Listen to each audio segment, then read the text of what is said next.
Good afternoon, everyone. So, who is pregnant, thinking about their labor, and wanting to do everything they can to have a smooth labor? I wanted to say easy, but I don't think easy is the right word to use there. So, of all the births I've been to, one of the best things that you can do is to make sure that you're very well hydrated. So many women move through labor and it's a big deal. There's a lot going on, there's a lot of unknowns, and they're not always keeping up with their hydration. And being dehydrated can really zap your energy in labor. So, no matter how long your labor lasts for, it could be 2 hours, it could be 2 days, your heart rate can be up. It can be up to 120, 130 beats per minute pretty consistently when you're in active labor. And that's like going for a really brisk walk and maybe a slight jog for many, many, many hours. And if you're going to be doing that, you would, of course, be bringing water with you and maybe even drinking some electrolytes. And labor is the same. Your muscles, your heart muscle, any muscles that you're using to support yourself during labor, as well as your uterus, all of those muscles require a lot of hydration in order to be working appropriately. So we want your muscle to be pumping well because you will have a sustained high heart rate, slightly high heart rate.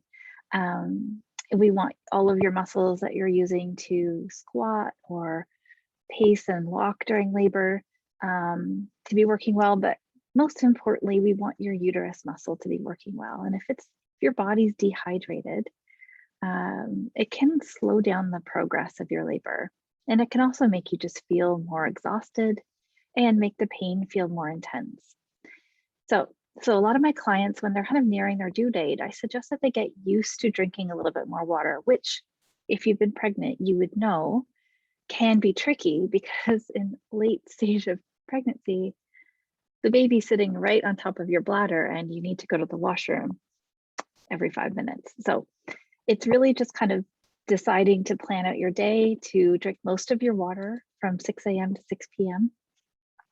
and get into the habit of drinking enough water that when you urinate, your urine's really clear.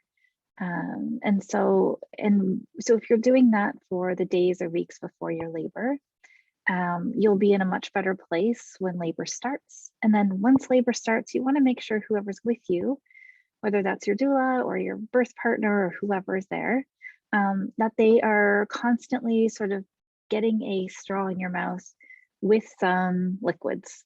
So those liquids could be beautiful raspberry tea. It could be just straight up water. It could be some coconut water, something with a little bit of energy in it. So it's just so important during your early stages of labor. Then when active labor picks up and contractions are every 3 minutes, you want to try to have a drink in between each contraction as well. And if that makes it so that you're going to the washroom a lot during your labor, that's great. Sitting on the toilet, relaxing your pelvic floor, and just urinating throughout your labor is just so helpful to allow baby to drop and everything to relax in your pelvis.